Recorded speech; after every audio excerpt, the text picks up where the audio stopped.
Imagine this, a man that his own country calls a hero, a queen who kneels a sword onto his shoulder and names him Sir, statues built in his honor, streets named after him. Children in England still grow up learning his name in school, right alongside kings and saints. Now imagine the exact same man on the exact other side of the ocean, known by a very different name, not Sir, not hero. They called him El Draque, the dragon. Spanish mothers used his name to frighten their children into bed at night. Spanish sailors believed he had made a pact with the devil, because no ordinary man could appear out of nowhere, burn a fleet to the waterline, and vanish before anyone could raise the alarm. One country's protector, another country's nightmare. The same man, the same ship, the same sword, and two completely opposite legends built around him. So which one is true? Was Sir Francis Drake a brilliant navigator who helped save England and reshaped the map of the known world? Or was he, underneath the knighthood and the royal portraits, simply a pirate, a violent, calculating outlaw who got rich stealing gold and trading human lives? And who happened to steal it from the right enemies at the right time? Today, we go back 400 years into the salt spray and gunsmoke of the golden age of exploration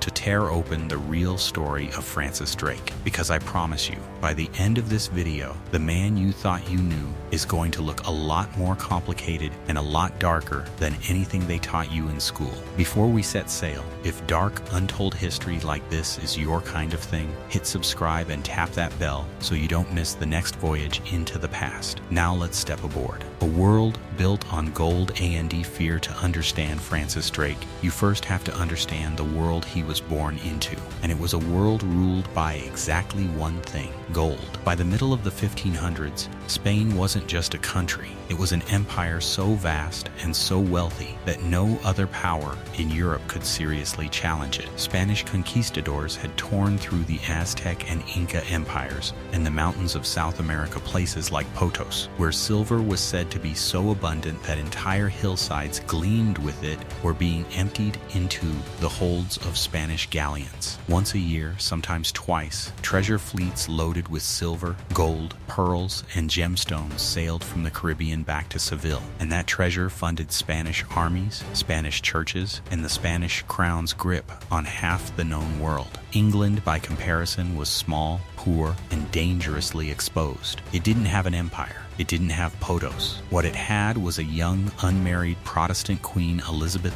I, sitting on a throne that half of Catholic Europe considered illegitimate, surrounded by enemies who would have loved nothing more than to see her replaced. And here is the part that most documentaries skip right past. Elizabeth couldn't fight Spain directly, not openly. England's navy was a fraction of the size of Spain's. A declared war would have been suicide. So Elizabeth did something far more dangerous, far more clever, and far more deniable. She quietly encouraged her own sailors to go rob Spain blind while publicly claiming she had absolutely nothing to do with it. Into that gap between what a queen could say and what a queen actually wanted stepped a farmer's son from Devon who was about to become the most feared man on the Atlantic. Because here's the thing about empires built on gold. Gold has to travel, and anything that travels can be intercepted. Every year, Spanish treasure fleets crossed thousands of miles of open ocean, weighed down with silver, and every mile of that journey was a mile where the entire fortune of an empire sat exposed on the water, defended by nothing but distance and reputation. Spain had built the richest empire on earth on the assumption that no one would be reckless enough or skilled enough to actually go after it. They had never met Francis Drake. The farm boy who fell in love with the sea, Francis Drake, was not born into wealth, and he was certainly not born into nobility. He came into the world around 1540 in a farming family in Devon. England, one of 12 children crammed into a household that had almost nothing to spare. When religious unrest forced the family from their home, they ended up living, quite literally, inside the rotting hull of an old ship converted into a shelter on the River Medway. Think about that for a second. Before Francis Drake ever set foot on a real ship as a sailor, he was already sleeping inside the bones of one. The sea wasn't a career choice for him. It was the only floor he had ever known. By the age of 13, he was apprenticed to the captain of a small trading vessel that worked the treacherous waters of the English Channel and the North Sea cold, unforgiving routes where a wrong decision could kill an entire crew. Drake learned fast. He He learned to read the wind, to read the current, to read a storm before it broke. And when the old captain who trained him died, he did something almost unheard of for a man of his station. He left the entire ship to Draque. A penniless farmer's son, barely out of his teens, suddenly owned a ship. But Draque didn't want to spend his life hauling cargo along a quiet coastline. He had heard the stories drifting back from the Caribbean, stories of unimaginable wealth, of silver mountains, of Spanish galleons so loaded with treasure they rode low in the water, and he had a cousin who was already out there chasing it, a man named John Hawkins. That cousin was about to introduce Draque to the two things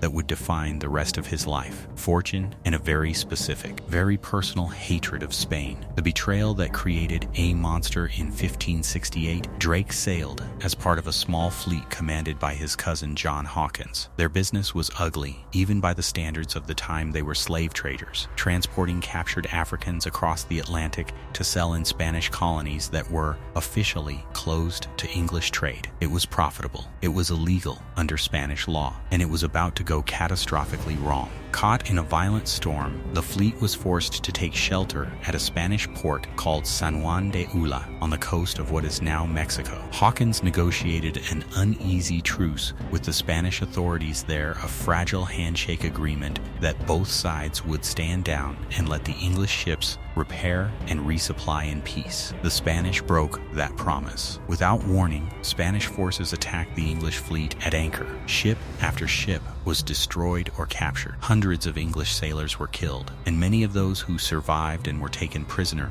were handed over to the Spanish Inquisition, which meant torture, forced conversion, and in some cases execution. Only a couple of battered ships, one of them carrying a young Francis Drake, managed to escape the slaughter and limp back across the Atlantic. Drake never forgot it. Not the betrayal, not the burning ships, not the friends who didn't make it home. From that day forward, this wasn't business anymore. It was personal. Drake would spend the rest of his career treating every raid against Spain not just as profit, but as revenge, and Spain, in turn, would spend the rest of the century trying to hunt down the one Englishman who refused to let San Juan de Ulúa go. And here's where the story takes its first genuinely clever turn. Queen Elizabeth couldn't declare war on Spain, but she could quietly hand men like Drake a piece of paper, a letter of marque, that legally transformed piracy into privateering. Rob a Spanish ship without one of those letters, and you'd hang as a pirate. Rob the exact same ship with one, and you were a patriot serving your queen. The line between hero and criminal, it turns out, was written in ink that Elizabeth herself controlled and quietly denied ever having signed. El Draque is born. Drake's revenge began in the jungles and harbors of Panama. In 1572, with a tiny force of fewer than 100 men, he attacked Nombre de Dios, a Spanish town that served as a critical transfer point for silver being marched overland from the Pacific coast to waiting treasure ships on the Atlantic side. The raid itself nearly killed him. Drake took a serious wound early in the fighting and reportedly kept commanding the assault while bleeding heavily, refusing to let his men see how badly he was hurt, because he knew that the moment his crew believed their captain might die, the raid would collapse into panic. That single decision, hiding his own pain to protect the morale of his men, tells you almost everything about how Drake operated. Calculated, controlled, always thinking 3 steps ahead of the people around him, friend or enemy. Over the following months, Drake and his crew allied themselves with a group the Spanish had brutally wronged for decades, the Cimarrons, communities of formerly enslaved Africans who had escaped Spanish plantations and built free settlements in the Panamanian jungle, guided by Cimarron scouts who knew the terrain far better than any Spaniard. Drake's small band ambushed a heavily loaded silver train, making off with a fortune that instantly transformed him from a minor sea captain into one of the wealthiest self-made men in England. It was also somewhere on this expedition, according to legend, that Drake climbed a tall tree in the Panamanian jungle and became the first Englishman to lay eyes on the Pacific Ocean. Staring out at that vast, unmapped water, he is said to have prayed that God would grant him life to one day sail an English ship upon it. That prayer was about to come true in a way that would terrify an empire. By the time Drake returned to England, laden with Spanish silver, the Spanish crown already had a name for him. Not Francis, El Draque, the dragon. And dragons, as every sailor in the Caribbean was about to learn, do not stay in one place for long. The voyage that shouldn't have been possible in December of 1577, Drake set sail from England with a small fleet under a secret mission that even most of his own crew didn't fully understand. Officially, this was a trading expedition. Unofficially, Queen Elizabeth had given her blessing to something far more audacious, a raid on Spanish territory along the Pacific coast of South America, a region so remote and so confidently guarded by Spain that no one there had ever seriously prepared for an English attack. To get there, Drake had to do something that had only been done once before in human history. He had to sail through the Strait of Magellan, a brutal, narrow, storm-battered passage at the very bottom of South America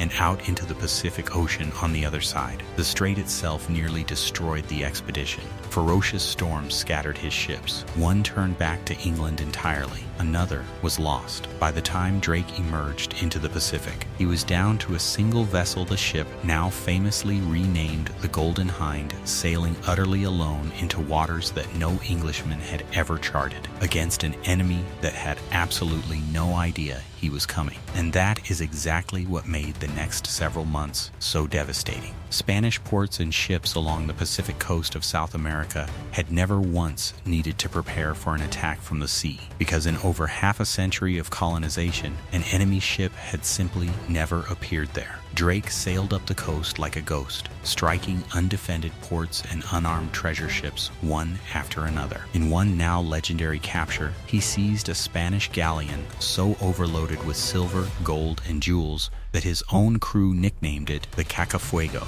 and the treasure they pulled from its hold was so immense that it reportedly took days just to transfer it all onto the Golden Hind. Picture the scene. A single English ship, alone on the far side of the world, so heavy with stolen Spanish treasure that Drake allegedly had to dump ballast stones overboard and replace them with silver bars just to keep the vessel balanced enough to sail. Spain had spent decades building an empire specifically designed to be untouchable, and one ship, one crew, and one furiously determined captain had just proven that untouchable was a lie. The way Drake took the Cacafuego says almost everything about how he operated. He didn't storm it in a chaotic firefight. He tracked it patiently along the coast for days, disguising the Golden Hind's true intentions, trailing empty barrels behind the ship on ropes to slow himself down so he wouldn't overtake his target too soon and give away the chase. When he finally closed in, under cover of darkness, the Spanish captain had no idea an enemy vessel even existed in these waters, let alone one bearing down on him. There was no battle. There was barely a fight at all. One moment, the Cacafuego was a Spanish treasure galleon sailing an ocean it believed belonged entirely to Spain. The next, it was Drake's. Further up the coast, near what is now California, Drake beached the Golden Hind for weeks of repairs, making contact with the Coast Miwok people who lived in the region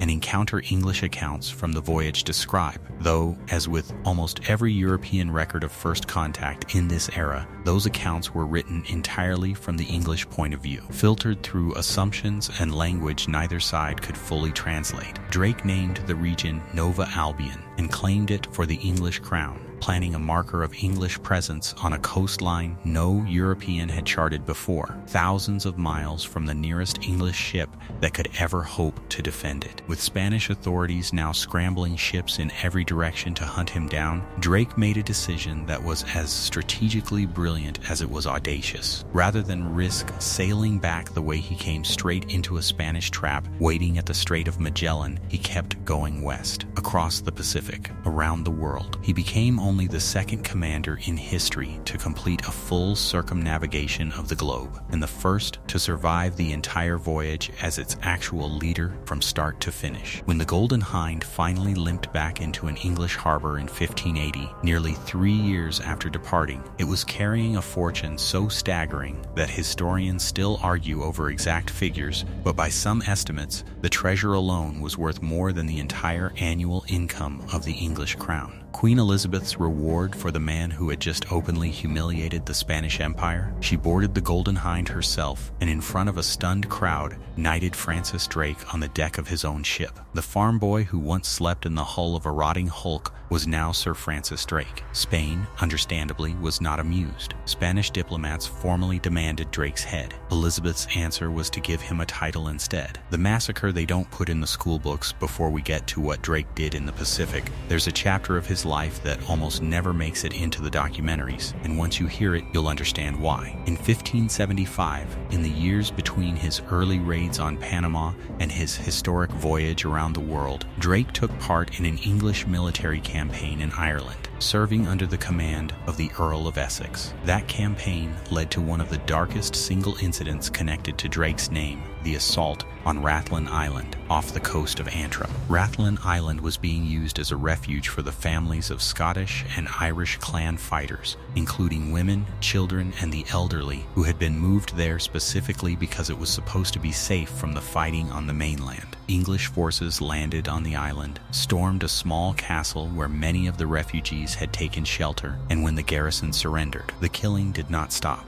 Contemporary accounts describe hundreds of people killed in the days that followed, including many who were never combatants at all. Non-combatant men, women, and children hunted down across the island as they tried to hide in caves along the coastline. Drake commanded a ship involved in blockading the island during the assault, cutting off any possibility of escape or rescue by sea while the killing happened on land. This wasn't a raid against a heavily armed treasure fleet. This was violence directed at people who had already surrendered on an island they had been told was a sanctuary. It's a detail that sits extremely uncomfortably next to the statues and the school pageants, because it means that 2 years before Drake ever became a national hero for humiliating Spain, he had already participated in the deliberate killing of unarmed civilians, and it barely registers as a footnote in most retellings of his life. The part they leave out of the statues here is where this story stops being simple, because if you stopped the video right now, you'd walk away thinking Francis Drake was nothing but a swashbuckling underdog hero, a poor boy who outsmarted an empire and became a knight. And that version of the story is exactly what English textbooks have been comfortable telling for centuries. But it leaves out something Drake did before he was ever famous, something that doesn't fit neatly into the hero narrative at all. Remember his cousin John Hawkins, the man who brought young Drake into his crew? Hawkins is often credited accurately as the man who effectively launched England's participation in the transatlantic slave trade. On multiple voyages in the 1560s, Hawkins and Drake sailed to the coast of West Africa, where they captured, purchased, and forcibly transported hundreds of enslaved Africans across the Atlantic to be sold in the Spanish Caribbean, in direct violation of Spanish trade law, purely for profit. Drake was not a bystander on these voyages. He was crew, and later a commander, actively participating in a business built entirely on human suffering men, women, and children torn from their homes, chained below deck in horrific conditions, sold as property on arrival. It was this same slaving expedition that led directly to the disaster at San Juan de Ulúa, meaning the betrayal that historians so often frame as the origin of Drake's heroic rise against Spain actually happened while he was participating in the slave trade in the first place. This is the uncomfortable truth sitting underneath every statue and every school lesson. The same skill set that let Drake outmaneuver Spanish treasure fleets, the ruthlessness, the willingness to treat human beings as cargo when it was profitable, the total absence of hesitation didn't disappear when he became a national hero. It was the same man. England simply chose for the next 400 years to remember the parts of him that were useful to remember and quietly bury the parts that weren't. So when we ask hero or villain, maybe the more honest question is this: was Francis Drake ever required to choose? Or did England simply reward the version of ruthlessness that happened to be aimed at its enemies, while erasing the version aimed at defenseless people who had no crown to protect them? Bowls, Fireships, end, the night England should have fallen by 1588. Drake's decades of raiding had pushed Spain past its breaking point. King Philip II assembled what he believed was an unstoppable weapon, the Spanish Armada, a fleet of roughly 130 ships carrying tens of thousands of soldiers, sent to escort an invasion force across the Channel, crush the English navy, topple Elizabeth, and drag England back under Catholic Spanish control by force. This was not a raid. This was an extinction event aimed directly at the country Drake had spent his entire life fighting for. There's a legend, almost certainly exaggerated, but too perfect not to mention that when the first sightings of the approaching armada reached shore, Draque was in the middle of a game of bowls and calmly insisted on finishing the match before heading to his ship, remarking that there was plenty of time to win the game and still beat the Spaniards after. True or not, the story survived for 4 centuries because it captured something real about the man, an almost unnerving calm in the exact moment most people would be panicking. As Vice Admiral of the English fleet, Draque played a central role in one of the most consequential naval campaigns in European history. English ships, faster and more maneuverable than the lumbering Spanish galleons, harassed the Armada up the channel, refusing to engage in the close quarters boarding battles Spain's soldiers were trained for and excelled at. Then, at anchor near Calais, the English deployed Fireships vessels deliberately set ablaze and sent drifting directly into the packed Spanish fleet under cover of darkness. Picture it from the Spanish side. You are anchored in tight formation, in the dark, when suddenly burning ships appear out of the night, drifting straight toward your fleet with no crew aboard to steer them away. There is no time to organize. There is only time to panic. Spanish captains cut their anchor cables and scattered in chaos, breaking a formation that had taken weeks to build, just to avoid being consumed by fire. The scattered armada was then battered by English guns, and, in the days that followed, by brutal storms that wrecked dozens of ships along the coasts of Scotland and Ireland as the survivors tried to limp home. Of the roughly 130 ships that set out to conquer England,